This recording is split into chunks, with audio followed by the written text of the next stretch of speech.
Conexão Alagoinhas traz hoje no nosso programa uma entrevista com o promotor Avner Rocha, aqui do nosso município de Alagoinhas. E por que a gente está trazendo, né, o doutor Avner? Porque é o seguinte, às vezes as pessoas confundem muito, né? Ministério Público, Judiciário, como é que funciona? Qual é o acesso? Então, dentro dessa linha nossa de prestação de serviço, nós trouxemos o doutor Avner, que veio aqui, ele deu com uma agenda lotadíssima, mas ele veio aqui tirar uns minutinhos com a gente para falar um pouquinho com a população de Alagoinhas. Bem-vindo, doutor Avner, muito obrigada. Eu sei que a sua agenda, nós estamos há quase 2 meses tentando matar, não conseguimos, né? Mas hoje deu certo. Eu vou te liberar rápido também, porque eu sei que você já tem audiência. Mas vamos falar um pouquinho sobre as atribuições do Ministério Público. Como é que é o Ministério Público aqui em Alagoinhas? Bom dia, primeiro agradecer o convite, né, Selma, e parabenizar pelo programa. Que, assim, muitas vezes o trabalho nosso, não só do Ministério Público, mas de todos os órgãos do sistema de justiça, é esquecido pelo fato de que as pessoas não têm o conhecimento, só vê, né, sabem como atua de uma forma bem genérica, mas muitas vezes não tem acesso e principalmente esse programa tem essa função de fornecer ao cidadão o conhecimento pelo menos base de que ele tem direito ao acesso ao Ministério Público, ao Judiciário, à Defensoria, à Delegacia, e com isso você efetiva muitos direitos que são esquecidos, né? Aqui eu como promotor de justiça em Alagoinhas há 3 anos, eu atuo especificamente na violência doméstica e nos juizados especiais criminais, mas não se resume só isso o Ministério Público aqui em Alagoinhas. Existem 8 promotorias de justiça em todas as searas, seja criminal, seja civil, improbidade, meio ambiente. Então todo cidadão tem esse acesso, pode ser pessoalmente na sede do Ministério Público, existem servidores lá que fazem essa filtragem, pode marcar um atendimento com o promotor de justiça, para às vezes até saber do seu direito, não necessariamente ter que entrar com ação, mas muitas vezes as pessoas têm dúvida, né? Sim. Por exemplo, eu na violência doméstica, eu atuo numa forma judicial e extrajudicial. Judicial seria justamente processando aqueles agressores de mulheres vítimas de violência doméstica, fazendo audiências, filtrando os inquéritos, pedindo diligências. E também existe a parte extrajudicial, que é nada mais, nada menos do que atuar de uma forma sistêmica, atendendo mulheres, procurando efetivar direitos dela. Por exemplo, uma mulher que se sinta desamparada, que o inquérito ou o processo está demorando, ela pode saber disso na minha pessoa, né? Procurar saber como é que está o processo dela, para que eu possa agilizar mais, cobrando na delegacia ou cobrando do judiciário, para que esse processo ande mais. E até para dizer a ela como é que está o processo, que muitas vezes o processo por si só já é demorado, porque a gente tem fases que devem ser respeitadas. Então a gente atua bastante na fase judicial, mas também não pode ser esquecido o extrajudicial. E muitas vezes assim a gente não vê as pessoas procurando, né? Mas eu acho o extrajudicial, né? São poucos atendimentos. Assim, quem investiga os crimes é a polícia, né? Aqui existe a DEAN, Delegacia da Mulher. E existe também a delegacia comum que investiga, né, os crimes normais, mas e quem faz essas ações individuais, divórcio, é a Defensoria, mas o Ministério Público, enquanto agente de função de transformação social, ele faz essa intermediação entre os órgãos. Então, se eventualmente qualquer cidadã tem essa dificuldade de acesso, ela pode inclusive procurar o Ministério Público apenas só para conhecimento do seu direito, né? Não necessariamente ela vai processar alguém, basicamente. E ela pode ir diretamente na sede do Ministério. Onde fica o Ministério? Fica aqui na Praça Kennedy, né? A gente em breve vai mudar e está em etapa de efetivar uma construção de uma sede nova, mas por enquanto está na Praça Kennedy. E assim, qualquer pessoa pode ter lá de segunda a sexta. E se eventualmente não puder, existe o site do Ministério Público que tem a informação ao cidadão, que ela pode, às vezes ela quer efetivar uma denúncia anônima, por exemplo, de alguma situação de vizinha que seja vítima de violência doméstica, ela pode ir no próprio site do Ministério Público, se não for na delegacia, informar que esse mpba.mp.br lá informa os dados essenciais. Esse e-mail vai chegar para mim e aí eu tomo as devidas diligências, né? Informa a delegacia, procura essa mulher para efetivar. Então pode ser pessoalmente, como também via site, né? Via site. Agora, me diga uma coisa, a pessoa quando chega lá, vamos supor que ela queira ir pessoalmente. Quando ela chega na sede, ela se identifica, fala o caso dela e é direcionada para alguma das promotorias. Exatamente. Se for saúde, se for meio ambiente, se for 8, né? São 8 promotorias. Violência da mulher. Então, dependendo do caso, ela vai ser direcionada já para essa. Isso, já vai diretamente pro promotor vinculado ao caso, né? Se eventualmente for do meio ambiente, vai para a promotoria de meio ambiente que vai agendar um atendimento, se ela quiser. Se não quiser atendimento, só a notícia, a informação já pode gerar alguma demanda. Por exemplo, a denúncia na área do meio ambiente. O promotor vai tomar as diligências dele efetivar as diligências de acionar os órgãos de controle, de investigação, né? Não precisa, mas assim é bem filtrado pelos servidores. Se quiser realmente apenas um atendimento antes de efetivar, pode também ser agendado. Muitas vezes é bem curto assim o tempo de atendimento, é só mais choque de pauta, de audiência, né? A gente tem muita audiência, júris, mas assim a pessoa vai ser atendida em breve e tenho certeza que todo mundo que chega lá, pelo menos falando com a minha pessoa, ela sai, tem a certeza de que não é negligência de nenhum órgão e a gente toma as medidas, né? Necessárias. E me diga uma coisa, bom, o senhor faz outras comarcas aqui, né? Também. Como é que é essa situação? Falta promotor? Tem que ter concurso? Quantos promotores precisam a mais aqui em Alagoinhas? Aqui em Alagoinhas, especificamente, são 8 promotorias. Então, são 8 promotores já fixos. Só que tem um só que está na administração, que faz parte do GAECO, que é o coordenador. E aí um promotor substitui. Então, hoje, aqui em Alagoinhas está plenamente efetivada. Não tem mais vaga, teria que criar outra promotoria. A gente até já solicitou em virtude da demanda, a cidade vai crescendo, a quantidade de processos cresce cada vez mais, né? Principalmente na violência doméstica. Então, aqui em Alagoinhas existem 7 promotores fixos. Então, só não tem não conseguiria trazer só se criasse outra promotoria. Mas assim, a demanda na Bahia ainda é escassa. Eu particularmente substituo ainda em Rio Real, que dá uns 100 km, porque não tem promotor lá, e também substituo no júri em Salvador. Então eu tenho que dar atualmente, né? Sim. Porque não tem promotor suficiente para a quantidade de promotorias, né? Só que assim, o nosso procurador-geral, ele tem feito concursos gradativos. Hoje já tem um concurso em andamento, não sei, se não me engano, está na 2ª fase. Então a cada ciclo ele vai tentando efetivar, né? Mas ao tempo cresce a demanda, tem aposentadorias, mas é algo gradativo. Assim, a Alagoinhas hoje está completa, né? Bem servida na área do MP. Do MP. Só um que está afastado para coordenar um grupo, mas assim, o próprio promotor daqui de Alagoinhas está substituindo. Acaba substituindo. O colega Rafael Matias. Então, não vai ser falta de acesso de promotor que não vai ter andamento às suas causas, né? Tá. E eu queria também falar um pouquinho, que as pessoas também confundem muito, com a questão das atribuições do Ministério Público nas investigações, que muita gente acha que colide com a delegacia. Então eu queria que o senhor explicasse um pouquinho essas atribuições, porque eu sei que não é que a delegacia faz um tipo de investigação e o Ministério Público faz outro. Mas é bom a gente fazer essa distinção para as pessoas não se sentirem perdidas aonde vão buscar. Assim, quem investiga efetivamente é o delegado de polícia. Na área de violência doméstica, hoje existe uma delegada aqui que já está há um bom tempo, né? Sim. O Ministério Público, ele pode investigar, mas essa investigação do Ministério Público, ela é subsidiária.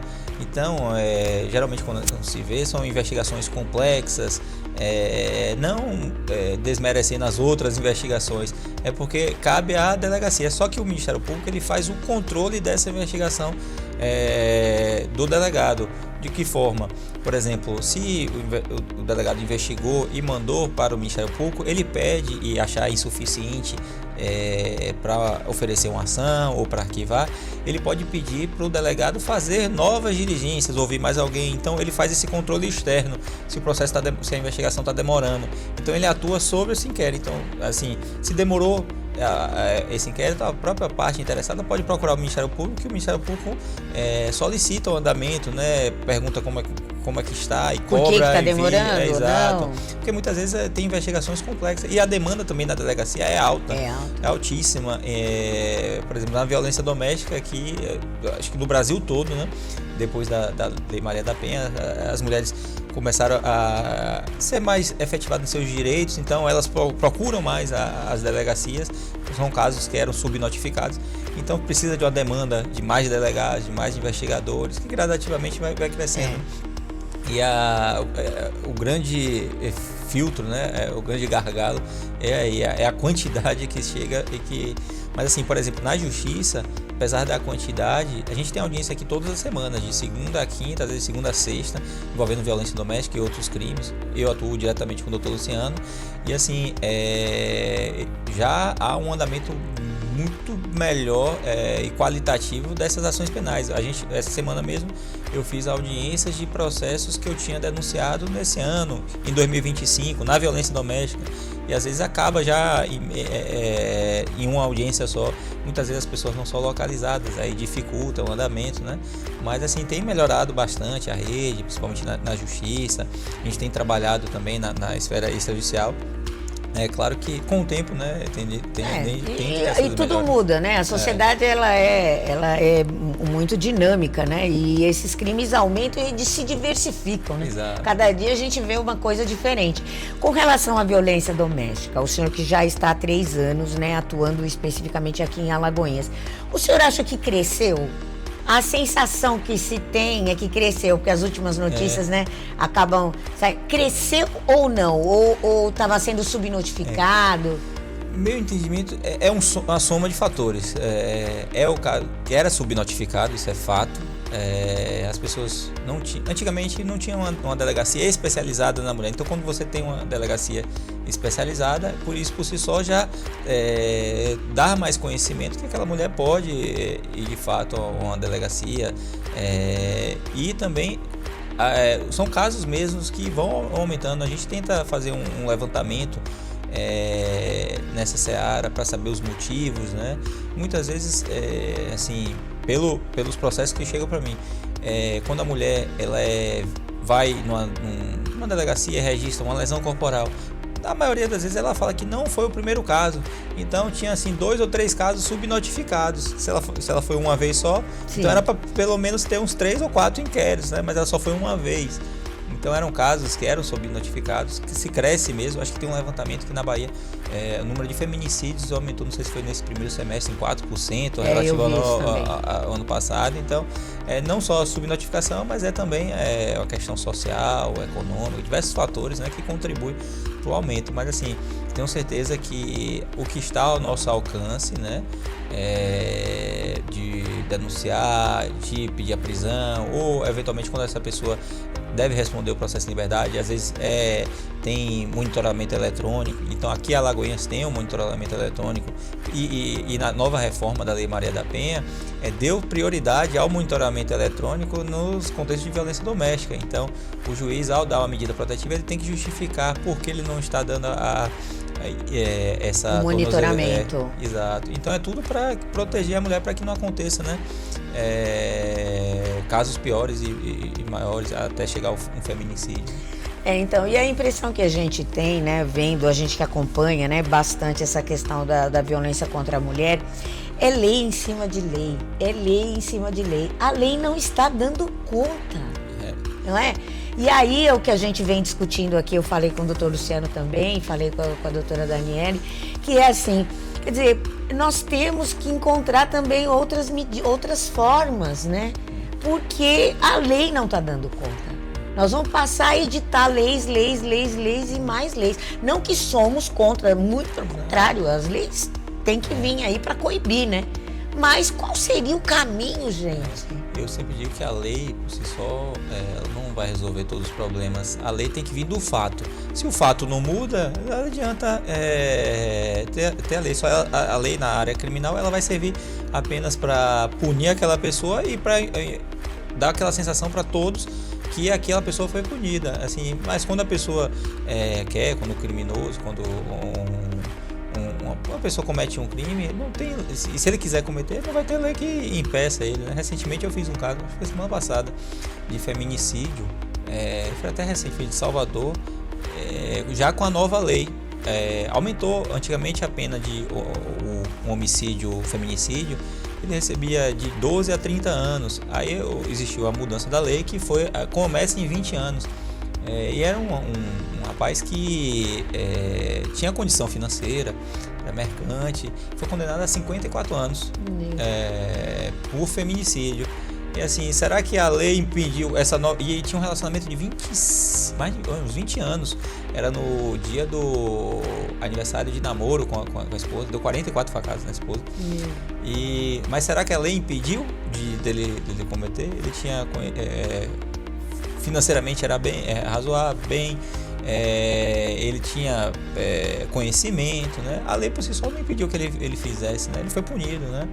Com a pena alta, mas não tem pena nesse mundo que traga essa vida de volta, né? Que traga essa vida de volta e nem que impeça, né? Exato. Que outras pessoas no mesmo patamar. Exato. Agora, eu já falou uma coisa bem interessante, que é isso assim, a lei nasce do fato, né? Se o fato não muda, você vai continuar aplicando lei e criando leis, né? Agora, hoje, os fatos, né, que geram as punições, eles mudam muito? Qual que é o principal fato? Isso é um aspecto de política pública. Assim, se você não investe na seara, no próprio sistema, né, nos órgãos de controle, aqui em Alagoinhas tem alguns órgãos, né, mas você tem que efetivar, não só que ele cumpra seu papel, mas tornar ele mais efetivo com pessoas capacitadas, né, para auxílio, uma questão social também, de dar emprego a essas pessoas, às mulheres. Então parte muito mais, né, dessa parte de política pública para mudar o fato do que lei por si só, do que o judiciário por si só. Então tem que ter um viés, né, de política pública, para que as pessoas tenham conhecimento de todas essas áreas, né? Dessa dinâmica. Né? Alagoinhas, ele é bem servido de órgãos, existe aqui diversos órgãos, por exemplo, na violência doméstica e familiar. Temos CRAM, temos DEAN, temos casa de acolhimento, né? Mas tem muito a evoluir, muitas vezes, na maioria, não só Alagoinhas, mas todo em geral, o orçamento destinado a essas áreas é muito baixo, é muito aquém do que merece. Então se tem que investir mesmo nessa área, na área também de segurança pública, para que a gente consiga de fato mudar o fato, para que não precise só ficar mudando lei, né?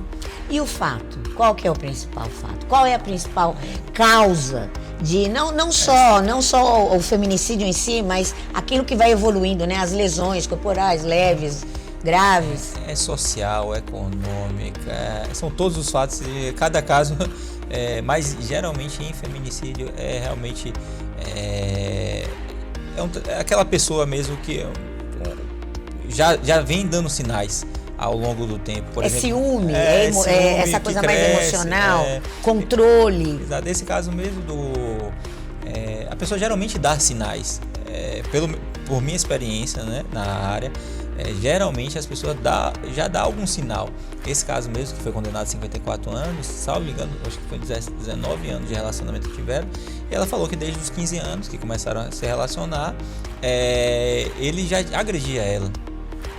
Então, mas ela não conseguia sair desse relacionamento, né? Voltava, acreditava, e nunca registrou uma queixa na delegacia durante 20 anos. Separou e salvo engano, 4 dias antes, ele tinha agredido ela, mas mesmo assim ela voltou. Então, e acabou. Tem a questão da dependência emocional, a questão do vínculo financeiro. Exato. Teve um caso recente, foi em Salvador, que foi até eu que denunciei, que um rapaz, não lembro o nome dele, não posso nem falar, mas ele foi solto por lesão corporal. Assim, a pena de lesão corporal, ela não deixa a pessoa muito tempo presa, porque ela é baixa. Então, no Código Penal tem regramentos para a pessoa ficar presa, né? Então ele tinha sido solto e assim ele estava no direito dele, né, de ser solto, porque a pena não dava para ele ficar preso, né? Sim. Só que aí ainda com as medidas protetivas ele foi e matou a ex-companheira, né? E aí eu denunciei, tá preso, né? Então assim, a lei também não impediu que ele fizesse, mesmo com... Saiu de uma lesão e partiu para um feminicídio. Então muitas vezes pequenas ameaças vão crescendo, né? Pequenas, a gente chama de vias de fato, que não deixa marca, até chegar eventualmente uma lesão. E muitas vezes acontece de, mesmo com a lesão corporal, a pessoa voltar para o agressor. Isso acontece muito assim nas audiências, né? As pessoas querem deixar para lá ou porque voltou. Meu entendimento é que assim, a gente não pode impor a pessoa a dizer com quem ela quer se relacionar, né? Mas pelo menos essa pessoa tem que ter total conhecimento consciência dos seus direitos, tem que saber que essa pessoa foi punida, né? Porque até para ficar com um antecedente criminal dele, porque é uma segunda vez já pesa mais, e dar todas as condições dela para ela ter a oportunidade de sair desse ciclo de violência. Então, isso que a gente que é bom a gente mencionar, porque geralmente as pessoas falam, mas ela morreu porque voltou. Não é tão simples assim, morreu porque voltou. Porque ela tem uma série de dependências, ela não tem para onde ir, ela não tem rede de apoio, ela não tem nada. E as mulheres, a gente bem sabe, vêm de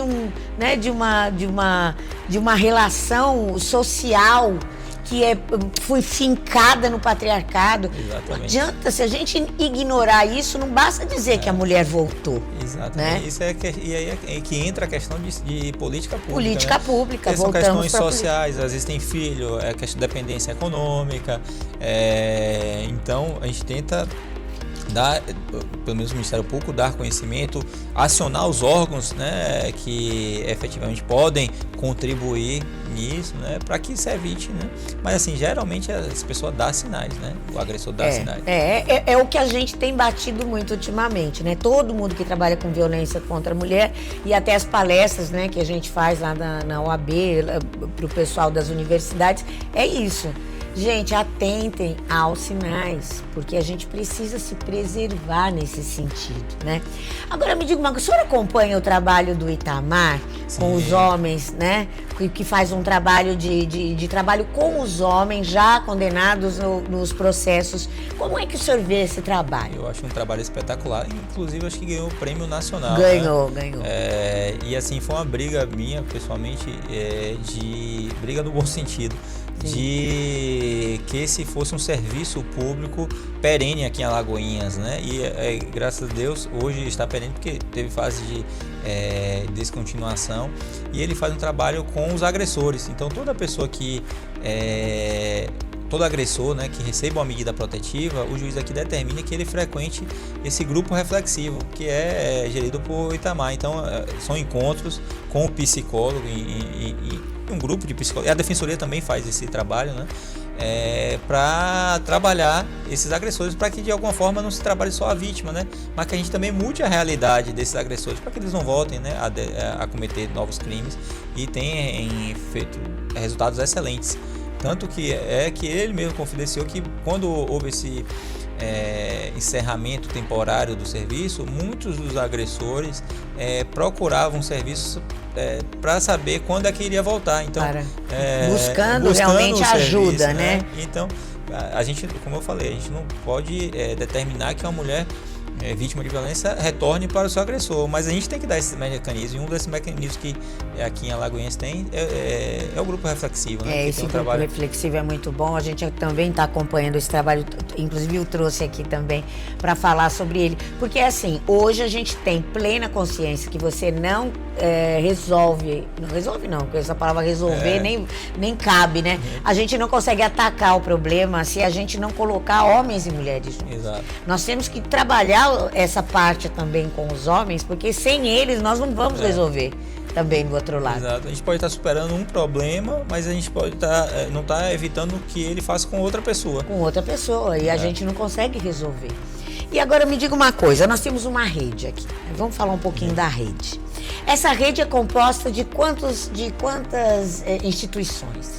Como é que ela funciona? A rede de Alagoinhas, na violência doméstica específica, tem diversos órgãos, né? A gente faz umas reuniões temporárias em virtude da demanda hoje, principalmente as minhas de audiência, de júris, não tem ocorrido de uma forma tão frequente, mas assim a gente consegue fazer essas reuniões para articular entre todos os órgãos. Existe o Ministério Público, o Judiciário, Delegacia, Defensoria Pública, CRAM. Fiz a visita no CRAM mês passado com as vítimas de violência doméstica.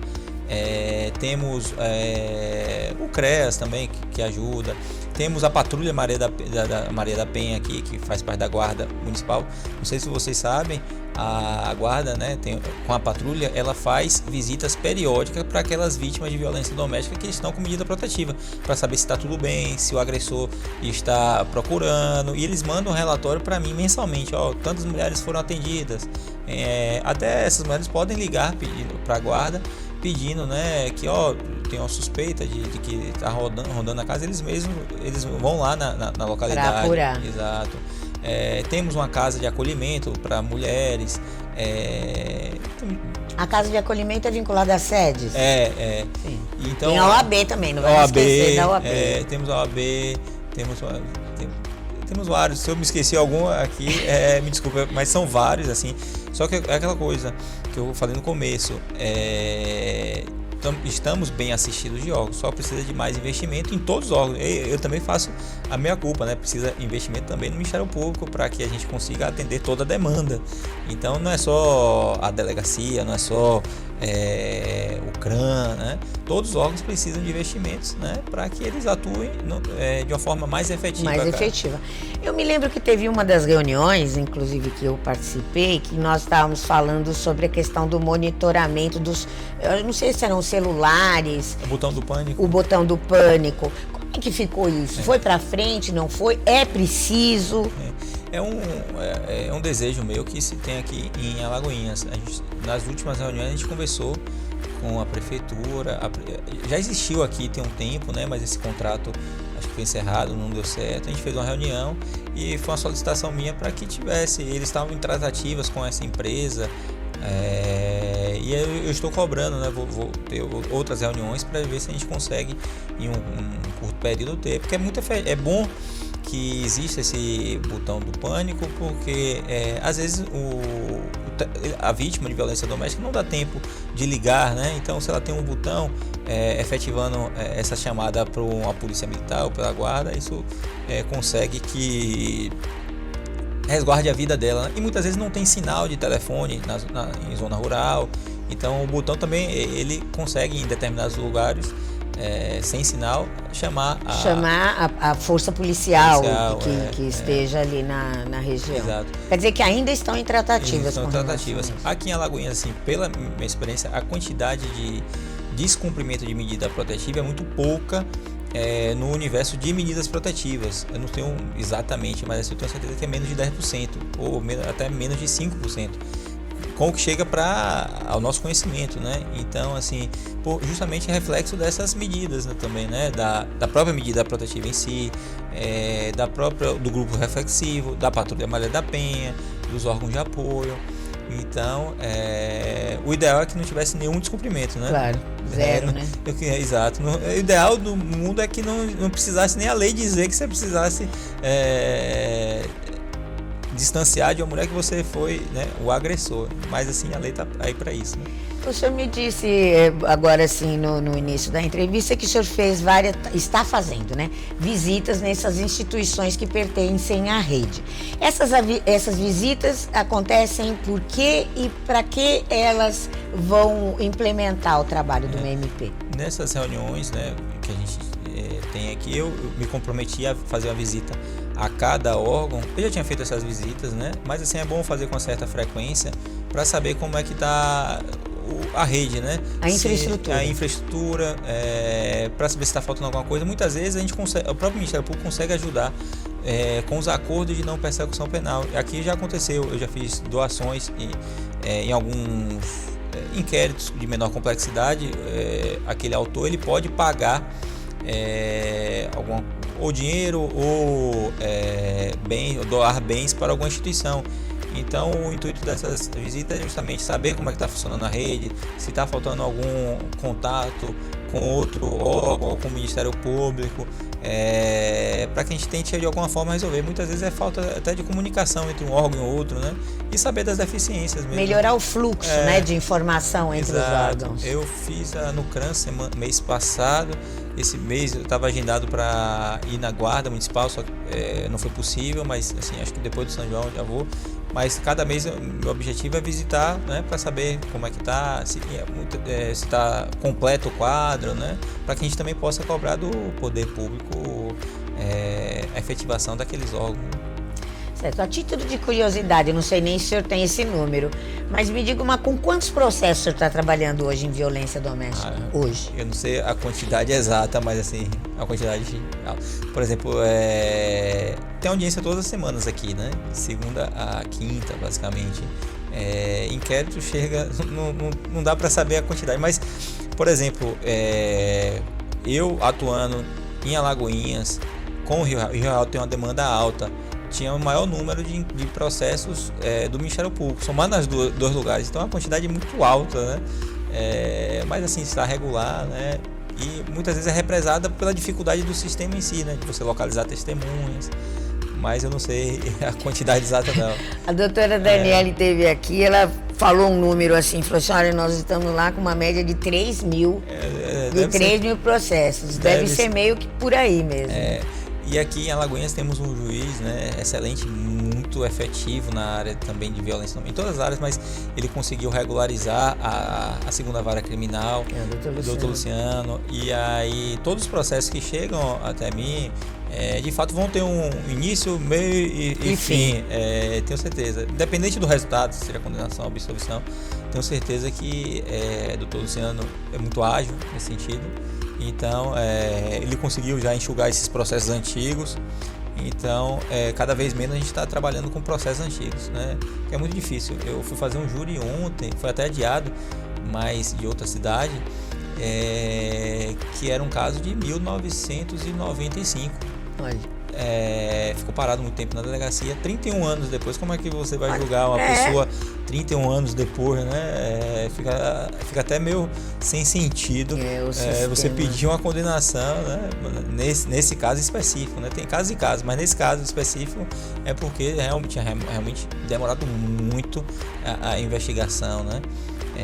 Mas foi adiado. Mas o ideal é que, se um processo, devido à sua complexidade, quanto menor a complexidade, que ele seja mais rápido possível. Justamente para poder ter efetividade, né? Porque justiça sem efetividade não funciona, né? Aí a gente cai no descrédito.